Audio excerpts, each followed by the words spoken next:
광주 용광교회 성도님들 사랑합니다. 네, 그동안 잘 지내셨는지요? 네, 저는 마치 이 친정에 온 기분입니다. 제가 오늘 차를 타고 내려오는데요, 이 봄이 온 것 같더라고요. 상당히 날씨가 좋았죠. 오늘 따뜻하고요. 위에 동네는 아직 좀 춥습니다. 그런데 제가 오늘 보면서 이제 겨울이 다 끝나고 이제 봄이 시작되는구나 라는 것을 오늘 느끼게 됐습니다. 지금 오미크론이 난리죠. 오늘 광주에 5,000명 이상이 감염됐다고 맞나요? 네, 엄청나죠. 온 나라가 난리인데요. 그럼에도 불구하고 이 기도의 자리에 나오신 성도님들의 용기가 대단하십니다. 저는 마치 에스더를 보는 것 같은데요.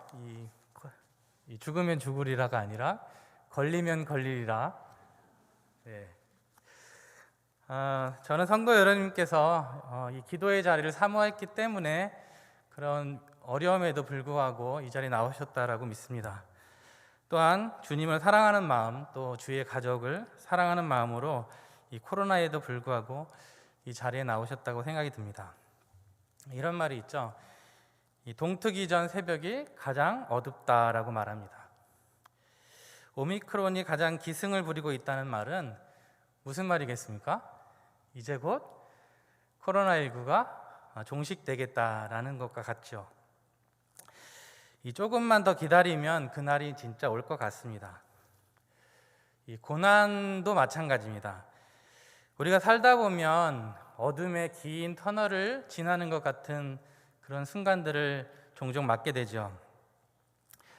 그 고난의 시간들, 고난의 터널 시간을 지나는 그런 때 느끼는 감정들은 무엇일까요? 어떤 마음이 들까요? 불안하고, 또 답답하고, 또 우울하고, 짜증도 나고, 이 무엇보다도 이제 두려운 마음이 들 것 같습니다. 도대체 이 고난이, 이 어려움이 얼마나 갈까? 만약에 이 기간을 안다면, 언제 끝날 줄을 안다면 그 기간을 좀 더 쉽게 버틸 수 있을 것 같습니다. 이제 곧 조금만 참으면 동이 틀 거야. 빛이 어디 있는지 안다면, 내가 지금 어디에 있는지 안다면 조금은 더 버틸 용기가 있을 것입니다. 그 2차 세계대전 때 이 나치 독일화에 홀로코스터 수용소가 있었잖아요. 거기에서 이제 많은 사람들이 어떤 그룹은 일찍 죽고 어떤 그룹은 끝까지 살아남았던 그룹이 있습니다. 이 두 가지 그룹들은 차이점이 뭐냐면 희망이라는 것이었습니다.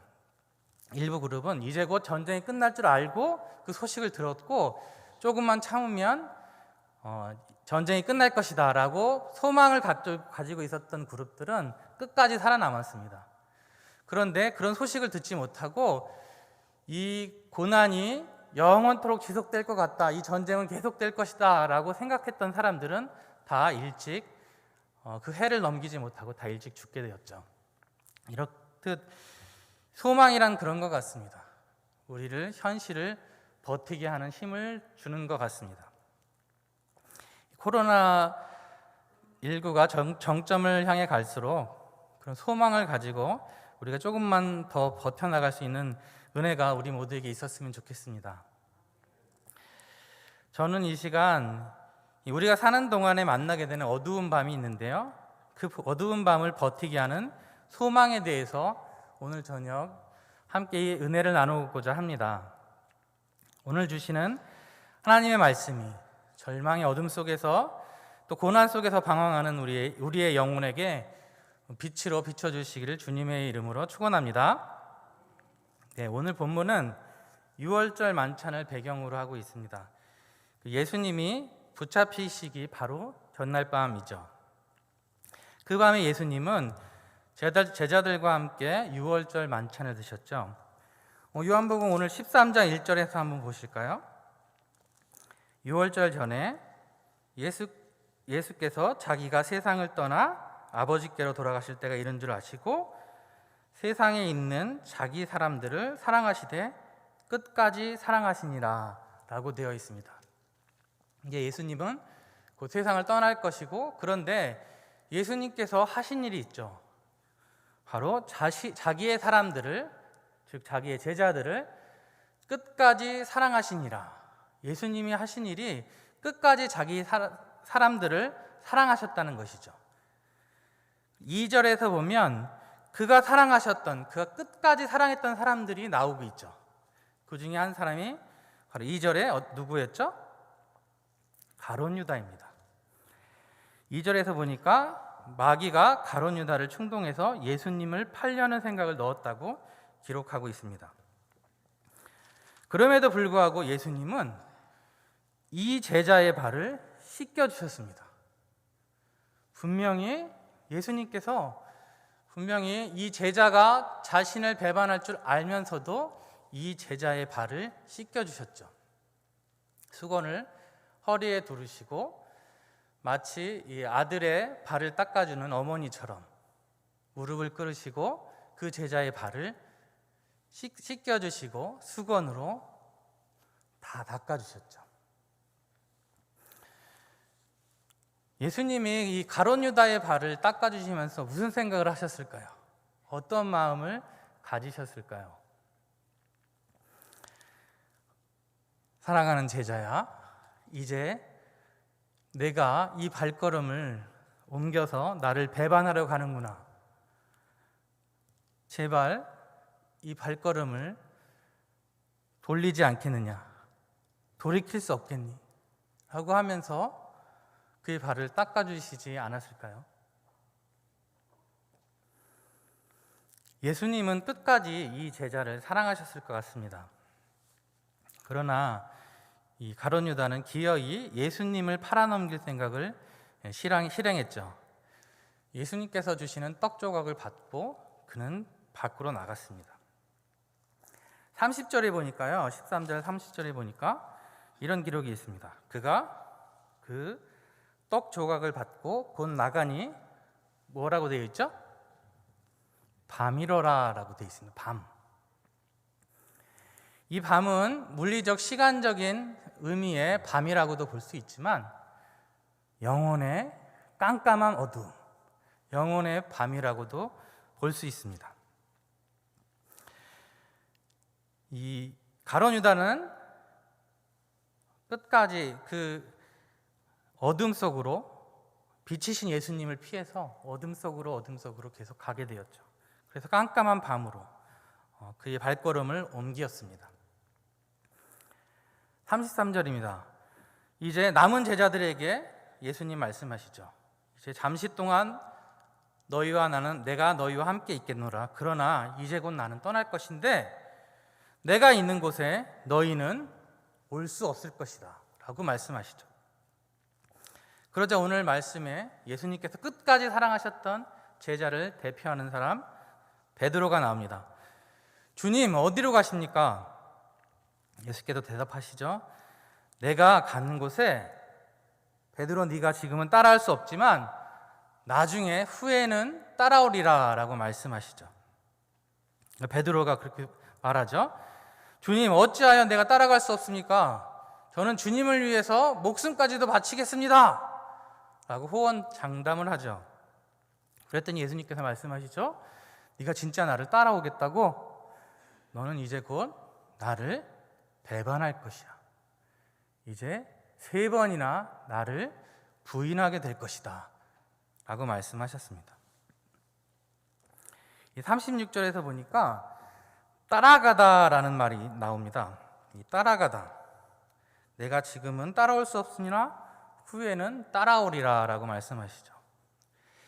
성경에서 이 따라가다라는 말은 제자가 된다라는 의미와 같습니다. 즉 제자라는 말은 스승을 따라다니는 사람이라고 볼 수 있죠. 내가 가는 곳에 지금은 너희가 따라올 수 없다라는 말은 무엇이겠습니까? 따라가다 제자, 즉 너희가 지금은 나의 제자가 아니다 라고 말씀하시는 거죠. 아직 나의 제자가 되지 못했느니라 라고 말씀하시는 것과 동일합니다.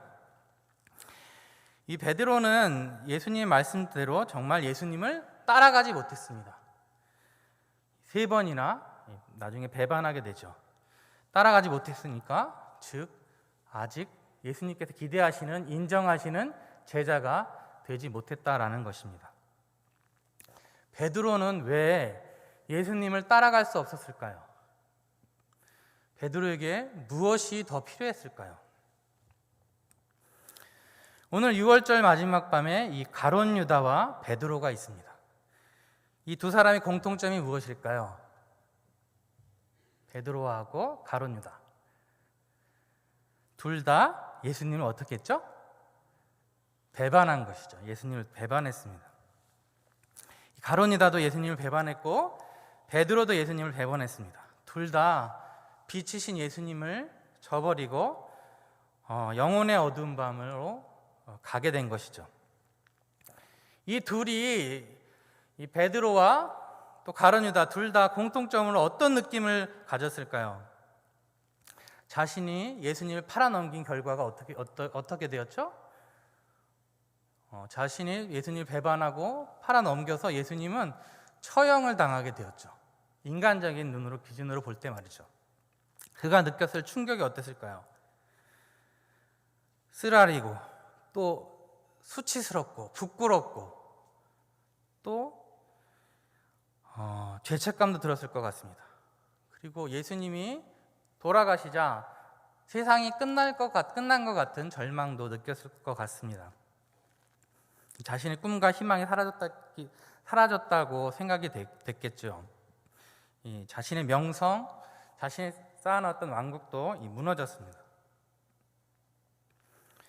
이 로마를 물리치고 유대의 왕이 되셔가지고 이 이스라엘을 다시 한번 다윗의 시대처럼 이렇게 만들어 가실 줄 알았는데 그런 비전들이 사라져 버렸죠. 이 가룟 유다는 실제로 엄청난 충격을 받았던 것 같습니다. 그리고 그 감정적인 고뇌로 말미암아 삶을 마감할 만큼의 큰 고통을 받았던 것 같습니다. 그런데 이 두 사람의 차이점이 있습니다. 무엇이죠? 끝이 어떻습니까? 끝이 다릅니다. 어떻게 다르죠? 한 사람은 주님이 씻기신 이 발걸음을 가지고 끝까지 예수님을 배반해서 갔고요. 결국 자기 파멸로 생을 마감했습니다. 그러나 이 베드로는 어떻습니까? 나중에 돌이키고 다시 예수님께 와서 자기의 목숨까지 바치게 되죠. 즉 예수님을 따라갈 수 있게 되었죠. 예수님이 인정하시는 제자가 되었습니다. 왜 가룟 유다는 파멸 가운데 인생을 마치게 되었고 베드로는 다시 제자의 길을 걷게 되었을까요? 이 질문의 답을 오늘 설교의 후반부에서 우리는 자연스럽게 알게 될 것입니다. 이 두 사람의 차이점. 이 답을 찾기 전에 분명한 것이 있습니다. 완벽한 제자는 없다는 것입니다. 주님의 제자인 우리 신분이 어떠냐면 우리 주님이 제자잖아요. 주님 따라가잖아요. 하지만 또 제자로 완전히 인정받지는 못했죠. 어정쩡한 상태예요. 제자이지만 따라가지 못하는 제자. 이것이 우리에게 있는 그런 어정쩡한 신분이 아닐까라고 생각이 됩니다. 한 번에 제자가 되는 것이 아니고 수많은 실패와 좌절 또 훈련을 거쳐서 주님의 제자로 성장하는 것입니다. 그것이 우리의 신분입니다. 누구나 다 실패를 합니다. 누구나 다 실수를 합니다. 좌절하고요. 어둠의 밤을 경험하게 됩니다. 그것이 자의이든 타의이든 우리는 고난과 시련의 밤을 맞이하게 되어 있습니다. 영혼의 밤은 때로는 이 고난을 통해서 찾아오죠. 그 고난의 영향력은, 그 파괴력은 대단합니다. 여러분, 욥의 고난을 한번 보십시오. 욥의 고난, 하루아침에 모든 재산과 자녀를 잊어버렸죠. 명성, 기대, 신앙까지도 무너뜨리고 있습니다. 이 자녀는 부모의 일상이라고 볼 수 있죠. 부모의 일상은 자녀를 돌보는 거잖아요. 그런데 이 자녀가 없어지니까 그의 삶, 그의 일상이 무너진 거나 마찬가지죠. 이 파괴는 분명히 죽음까지 이르게 할 수 있었습니다. 저는 이 욥을 보면서 좀 의아했습니다. 왜냐하면 너무 담담한 거예요.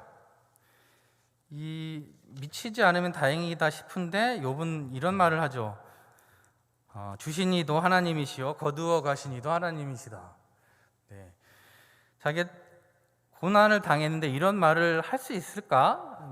좀 비정상적인 것처럼 저한테 느껴졌습니다. 그런데 제가 고난을 당해 보니까 이런 감정이 어떤 감정인지 조금은 알겠더라고요. 사람이 너무도 황당한 사건들을 당하게 되면, 너무 충격적인 일을 당하게 되면 그런 약간 감정을 느끼지 못하게 되죠. 저번에 제가 말씀 한번 드렸는데 몰핀 아시죠? 몰핀? 전쟁에서 총알을 맞았을 때 부상병들한테 주는 마약성 진통제가 몰핀입니다. 그 몰핀을 맞으면 고통을 전혀 느끼지 못하게 되죠. 저는 이 고난 중에 하나님이 때로는 정말 참을 수 없는 그 충격이나 그런 고통이 왔다면 하나님께서 주시는 몰핀이 있다라고 생각이 됩니다. 이 극심한 고통을 잠시나마 늦추는 역할을 하게 되죠. 그 지연되는 고통이라고 저는 표현을 하는데요. 당장 느끼지는 못하지만 시간이 흐를수록 그 고통을 느끼게 됩니다. 욥도 마찬가지였을 것 같아요. 처음에 이렇게 믿음의 신앙의 고백을 하지만 그는 아직까지 자신의 상실의 슬픔을 느끼지 못한 것이죠. 후반부에 어떻습니까? 욥이 무너져가는 것을 보죠. 욥이 느끼는 고통을 조금은 우리가 엿볼 수 있죠. 그거 어떻습니까? 하나님을 원망하게 되고요. 육체적인 고통 가운데서 또 관계의 상실 가운데서 고통받고 그의 신앙마저 흔들리게 되는 것을 우리는 볼 수 있죠. 또 그가 의심하는 것도 우리가 볼 수 있죠. 이렇게 욥도 나중에 지나가면 그 고통 가운데 신음하게 되었죠. 저도 극심한 어두운 밤을 보냈습니다. 벌써 4년 전 일입니다. 장례식을 준비하는데 제가 마치 이 꿈을 꾸는 것 같았습니다. 이 몽롱한 상태에서 슬프기는 하지만 그 감정이 잘 느껴지지 않았습니다. 오히려 저는 연극을 보는 것 같았습니다. 제 주위에서 벌어지는 일들이 마치. 그래서 사람들이 다 연극을 하고 있구나라는 것처럼 느껴졌습니다. 이 장례식장 게시판에 이 쓴 글씨를 보았는데요. 고인 김유나 7세, 상주는 오빠 김유진, 가족은 김동선, 이영미. 저는 그걸 보면서 뭔가 불공평하다라는 생각이 들었습니다. 이 고인이라는 말을 하려면 적어도 7에 이 동그라미 하나에서 70 이상은 돼야지 어떤 고인의 자격이 있는 게 아닐까? 근데 7살인데 무슨 고인일까라고 그런 생각이 들었습니다.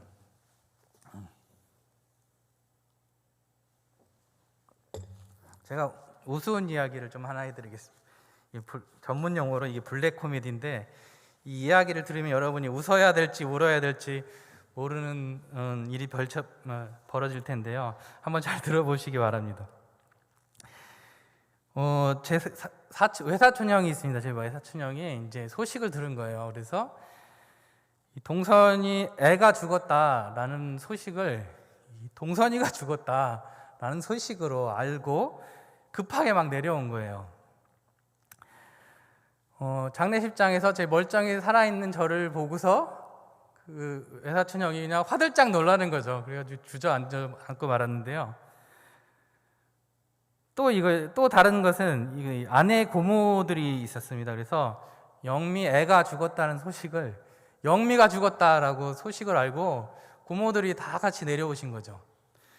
근데 이제 장례식장에서 이 멀쩡히 인사를 하고 있는 아내를 보면서 또 이 고모님들이 눈을 어디다 둬야 될지 눈을 피했던 그런 생각들이 납니다. 많은 성도님들이 그날 이제 부의금을 보내주셨는데요. 거기엔 이렇게 적혀 있었습니다. 사랑하는 유진아, 천국에서 만나자. 네, 이거 좀 웃어도 되는데, 네. 네, 제 아들 이름이 유진이죠. 그런데 이 봉투가 2개나 있었습니다. 네. 이 모든 사건들을 보면서 그날 이 김동선은 죽었고 이영미도 죽었고 김유진도 죽었구나. 그날 저희 이 가족 모두는 죽음을 경험했죠. 자식을 땅에 먼저 묻는 것은 자신을 묻는 것 같다는 말이 있습니다. 그래서 유나를 떠난 그날 우리 모두는 다 죽었다, 죽음을 경험했다라고 생각이 듭니다.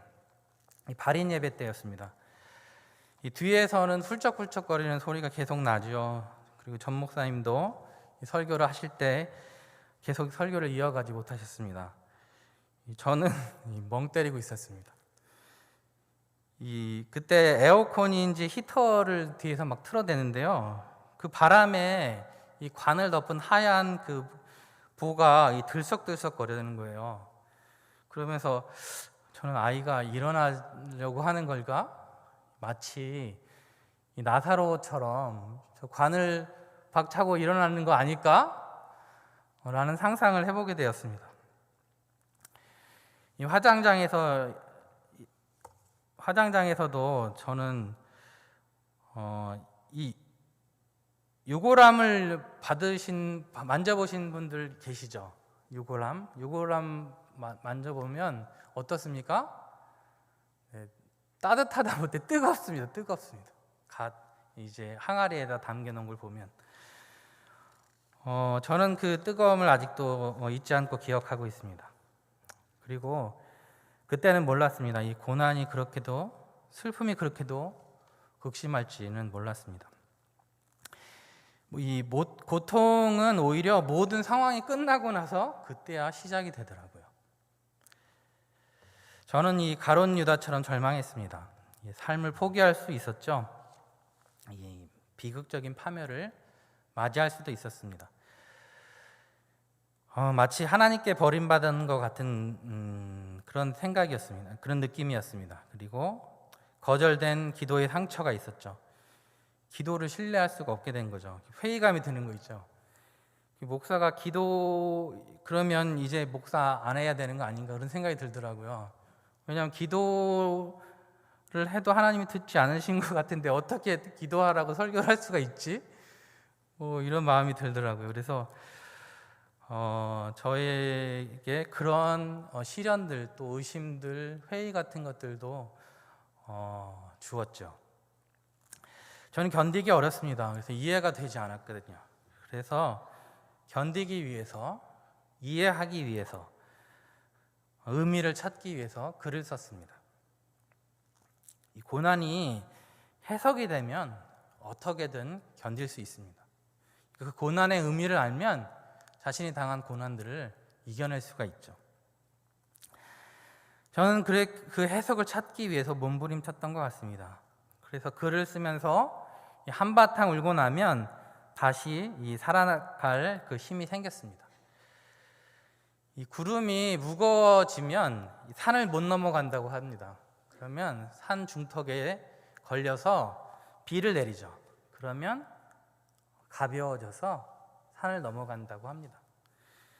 시에 나와 있는 표현인데요. 그랬듯이 이 한바탕 울고 나면 넘어갈 수 있습니다. 그렇게 해서 하루하루를 버텨간 것 같습니다. 그러면서 그 고난의 의미들을 찾아서 쓴 책이 바로 사랑이 다시 살게 한다. 제가 쓴 책 이것입니다. 저는 이 책을 통해서 저의 딸의 이 삶을 기념하고 싶었습니다. 그리고 제 딸 유나가 남기고 간 유산이 무엇인지 찾아보고자 애썼습니다. 그리고 이 책을 통해서 펼쳐갈 하나님께서 새롭게 주시는 그런 사역의 기회들을 붙잡고 싶었습니다. 제가 이 책을 쓰면서 발견하고 해석한 것은 이렇습니다. 첫 번째는요, 제 딸 유나는 이 충만한 삶을 살았다는 것입니다. 7년 6개월을 이 세상에서 살았습니다. 그런데 유나는 이 1년을 10년처럼 살았던 것 같습니다. 그래서 7년 6개월이 아니라 마치 세상에서 76세를 산 사람처럼 그렇게 삶을 살았던 것 같습니다. 매 순간을, 하루를, 1년을 허투루 살지 않았습니다. 바로 자기 자신으로 살았죠. 늘 즐거워하며 감사하며 삶을 살았던 것 같습니다. 유나는 먹는 것을 좋아했죠. 유나가 이 곰탕, 나주곰탕 되게 좋아하는데요. 저도 즐겨 먹고 있습니다. 그리고 새로운 것에 늘 감사하고 감격하고 조그만 것에 대해도 감사하고 그랬던 아이였던 것 같습니다. 자기 자신으로 살았기 때문에 이 1년의 아이가 살았던 1년의 강도는 우리가 살았던 10년의 강도와 마찬가지였을 것이다 라고 생각이 됩니다. 늘 즐거워했고요. 또 인형도 좋아했죠. 캐리 인형이라고요. 그걸 찍으면서 자신 유튜버가 돼서 영상도 찍었던 것 같습니다. 평창 올림픽 때는 이 컬링을 패러디하면서 이 아내 이름이 영미잖아요. 그래서 영미 하면서 그 청소기를 가지고 바닥을 쓸고 닦고 하면서 놀았던 기억이 있습니다. 제가 가장 자랑스러워하는 모습은 이 아이가 초등학교 1학년 때 두발 자전거를 타면서 탔던 기억입니다. 자기 혼자 연습을 해가지고 이 두발 자전거를 탔을 때 아버지로서 큰 기쁨을 느꼈죠. 참 자랑스러웠습니다. 식스에서 운동회가 있었죠. 그때 이 100m 달리기를 했는데 제 딸이 이 몸집이 작은 친구 하나를 손을 잡고 뛰었어요. 그래서 이제 유나가 좀 덩치가 컸거든요. 그래서 좀 키 작은 친구를 손을 잡고 뛰었는데 그럼에도 불구하고 3등인가를 했더라고요. 그만큼 매사에 최선을 다하고 친구들도 도와줄 줄 아는 아이였죠. 이 선생님이 주시는 캔디 하나에 감사하고 또 어른들과 초코파이를 나눠 먹을 정도로 그렇게 친근감이 있었죠. 그렇게 살았기 때문에 짧은 삶이 아깝지 않다라고 생각이 된 겁니다. 즉, 이 세상에서 살았던 물리적인 기간은 그렇게 중요하지 않을 수 있겠구나 라는 생각까지 들었습니다. 이 유나가 남겨준 말이 있었습니다. 이 아이가 사랑한다라는 말을 그렇게 많이 남겨주었습니다. 이 쪽지에도 엽서에도 사랑합니다. 사랑해요, 엄마, 아빠. 여러분, 병원에서 제가 그리고 제 아내가 가장 많이 했던 말이 무엇인지 아십니까? 아이가 병원에 있었던 24시간 동안에 그것은 사랑한다는 말이었습니다. 이 사랑한다, 저희가 사랑한다라고 말할 때마다 아이의 뺨에서 눈물이 흐르는 거예요. 이 혼수 상태의 애가 있는데 눈물이 계속 나는 거죠. 귀가 살아있는 거죠. 다 듣고 있단 말이죠. 그때 저는 알았습니다. 이 세상을 떠날 때 우리가 가장 기억나는 것은 무엇일까? 바로 사랑하고 사랑받았던 기억이라는 것이죠. 만약 내가 세상을 살아가는 동안에 충분히 사랑받고 충분히 사랑했다면 나는 세상을 제대로 산 것이구나. 지금 떠나도 여한이 없겠구나. 미련이 없다 라고 느끼게 될 것입니다. 그것으로 충분하다. 여러분, 삶에서 병상에서 죽기 전에 사람들이 가장 많이 하는 말이 있다고 합니다. 우리나라 사람들이. 그것이 무엇일까요? 병상에서 죽기 전에. 그것은 미안하다라는 말입니다. 미안하다. 뭐가 미안할까요? 충분히 사랑하지 못해서, 사랑해주지 못해서 미안하다라는 말입니다. 한 인터뷰가 있었습니다. 어린 자녀들을 둔 이 아들, 30, 40대 아들들에게 해주는 70대 아버지들이 하는 70대 아버지들을 인터뷰한 내용입니다. 그 아버지들한테 질문을 했습니다. 자신의 아들들에게 어떤 말을 지금 해주고 싶냐고. 그 아버지들이 10명의 아버지들이 대답은 다 똑같았습니다. 그 아버지들이 뭐라고 하셨는지 아세요? 자신의 아들들에게 미안하다. 잘해주지 못해서 미안하고 사랑해주지 못해서 미안하고 너무 엄하게 키워서 미안하다 라는 말을 했습니다. 또 다른 인터뷰입니다. 이 30대 직장 여성들이 자신의 부모님에게 질문을 하는 것이었습니다. 그 질문 내용은 뭐냐면, 다시 태어나도 제 부모가 되어주실 것입니까? 이거거든요. 엄마 아빠 다시 태어나도 제 부모가 되어주실 거예요? 그 부모들이 뭐라고 대답했을까요? 부모님들이 처음에 이렇게 이 문둥이 자식아 무슨 그런 질문을 하냐라고 하죠. 그런데 모든 부모님들이 이렇게 고백했습니다. 내가 다시 태어나도 내 부모가 돼줄게. 그런데 이번에 한 가지 더 붙입니다. 그런데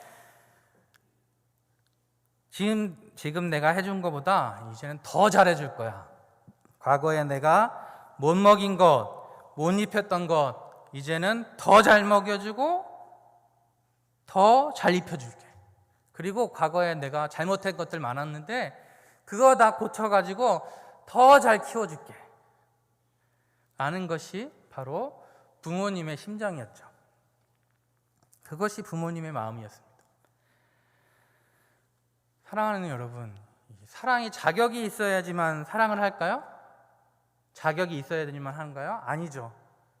내 자식이기 때문에, 존재이기 때문에 사랑하는 것이잖아요. 성적, 돈, 여러분의 자녀들이 다 떠나면 무슨 소용이 있습니까?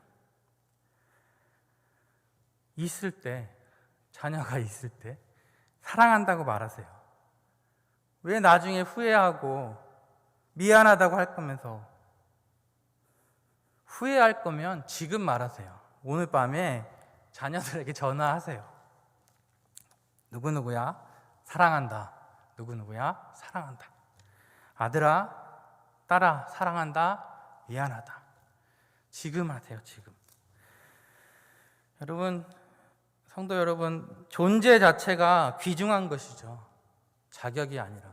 살아있는 것 자체가 소중한 것이에요. 부모님들 많이 여기 계시잖아요. 우리 자녀들 얼마나 살아있느냐고 고생 많아요. 그죠? 막 치장도 하고 얼굴도 바르고 또 이 겨울에 살 다 드러내면서 싸돌아 다니잖아요. 왜 그렇죠? 살아있느냐고. 살기 위해서 몸부림치고 있는 거잖아요. 우리 아이들. 물어봐 주세요. 너 사는데 얼마나 고생이 많니? 고생이 많구나. 살아있는 것 자체가 사랑의 대상입니다. 충분히 사랑해 주세요. 우리가 하나님 앞에서 무슨 자격이 있어서 사랑받고 있나요? 우리가 하나님 앞에서 내세울 공로가 있어서 사랑받고 있나요? 그렇지 않습니다. 우리 자체를 하나님께서는 사랑하시죠. 이 코로나 시대에 우리는 어떻게든 살아보려고 애쓰잖아요. 살아있는 것 자체가 대단한 것이죠. 잘하려고 애쓰지 않아도 됩니다. 코로나 시대에 살아계신 것 자체만, 살아있는 것, 내가 살아있는 것 자체만으로 충분합니다. 하나님은 우리를 사랑하십니다. 받은 사람만이 사랑을 할 수 있습니다. 우리 자녀들이 사랑하는 사람이 되기 위해서는 우리가 사랑을 줘야 되죠. 충분히 사랑받으면 충분히 사랑할 수 있는 자녀가 되는 것입니다. 사랑받고 사랑하는 것이 우리 인류에게 준 가장 큰 사명이자 명령이지 않을까요? 이 저를 다시 살린 것도 사랑입니다.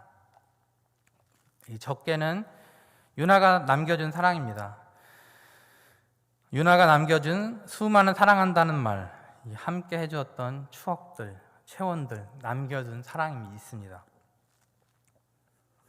그 사랑이 저를 살게 했습니다. 그리고 제 딸의 사랑 뒤에 더 큰 사랑이 있었습니다. 바로 자식을 내어준 사랑, 우리를 사랑하시되 끝까지 사랑하신 그 사랑, 바로 하나님의 사랑이 있었습니다. 저는 자녀를 빼앗긴 것 같은 생각이 들었지만 우리 하나님은 아들을 스스로 내어주셨습니다.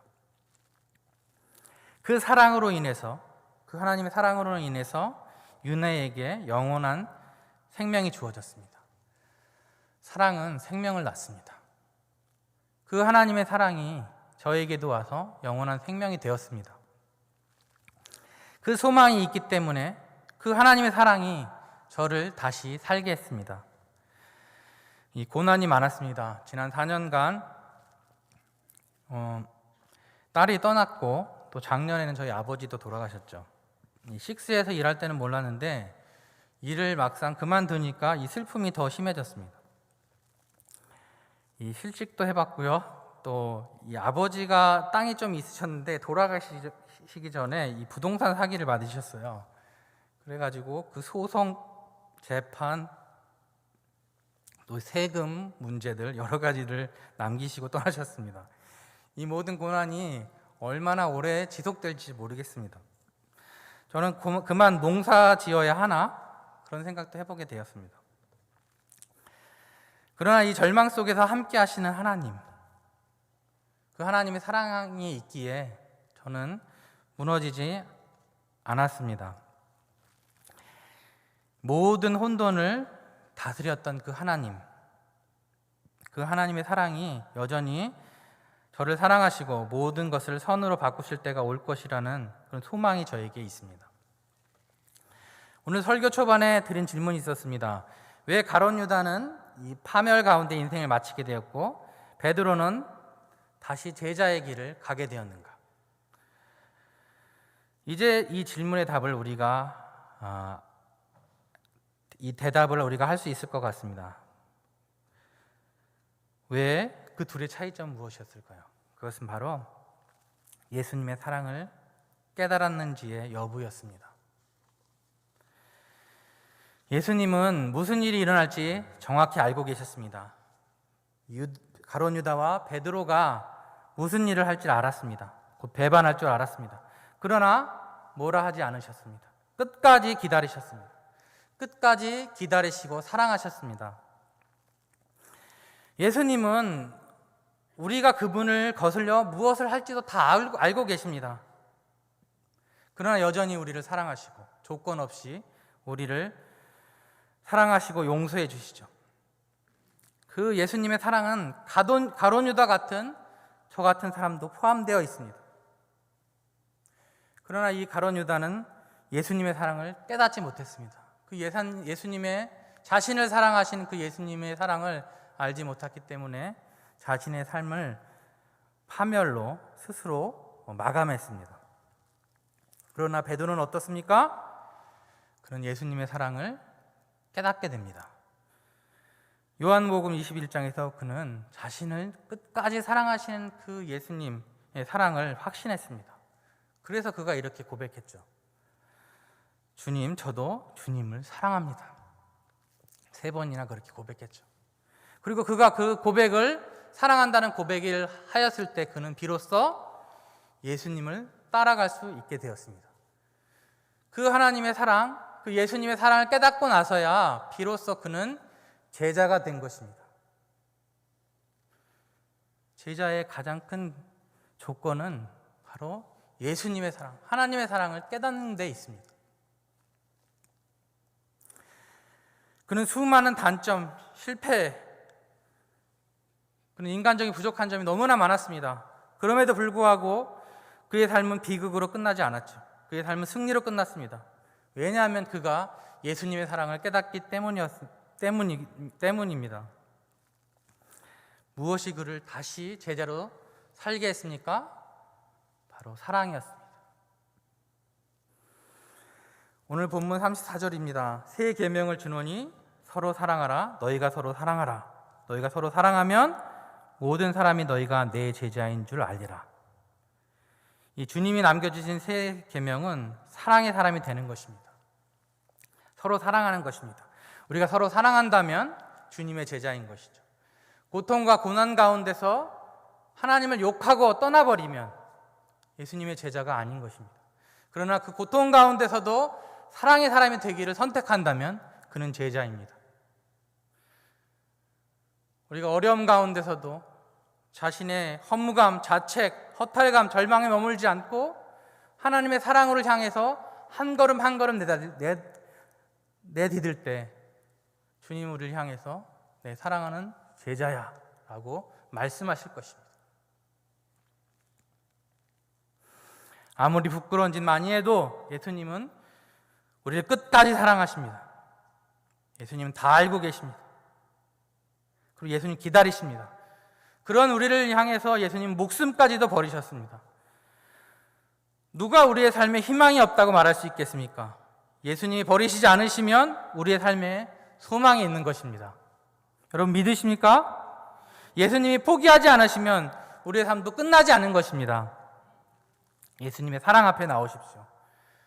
오늘 밤에 기도할 때 그 예수님의 사랑에 응답하는 저와 여러분이 될 수 있기를 주님의 이름으로 축원합니다. 말씀을 마무리하겠습니다. 이제 곧 이 사순절이 시작이 되죠. 오늘이 아마 이 사순절의 시작을 알리는 제의 수요일일 것입니다. 이 욥처럼 죄를 뒤집어쓰고 회개하는 날이죠. 다니엘은 금식하며 베옷을 입고 죄를 무릅쓰고 하나님께 기도하였다라고 되어 있죠. 이 죄를 쓴다는 말은 자신의 잘못을 회개한다는 것이죠. 이 제의 수요일에 우리가 이 회개한다는 죄를 바르는 행위 역시도 어떤 우리의 죄와 허물을 우리 스스로가 죄를 뒤집어 쓰듯이 회개한다는 의미로 이해할 수 있습니다. 그러나 우리는 그 회개에만 머무르는 것이 아니라 바로 예수님의 사랑 앞으로 나아가야 하는 것이죠. 이제 기나긴 이 사순절에서 우리가 이 고난 속에서 사랑을 택하는 훈련을 했으면 좋겠습니다. 어려움 가운데 우리 가운데 여전히 남아있는 많은 어려움들이 있죠. 질병의 문제, 경제적인 문제, 자녀의 문제. 그러나 이 고통 가운데서도 사랑의 사람이 되기를 결단하는 그런 훈련이 우리에게 있으면 좋겠습니다. 그리고 이 사순절 끝에서 우리를 끝까지 사랑하시는 그 예수님의 사랑, 그 예수님의 사랑이 우리를 기다리고 있습니다. 그 사랑을 이 사순절의 끝에 발견했으면 좋겠습니다. 이 고난의 끝에서 예수님이 말씀하실 것입니다. 내가 고난 속에서도 사랑의 사람이 되길 선택하였구나. 내가 참으로 나의 제자구나. 그렇게 인정받을 수 있는 저와 여러분이 될 수 있기를 예수님의 이름으로 축원합니다.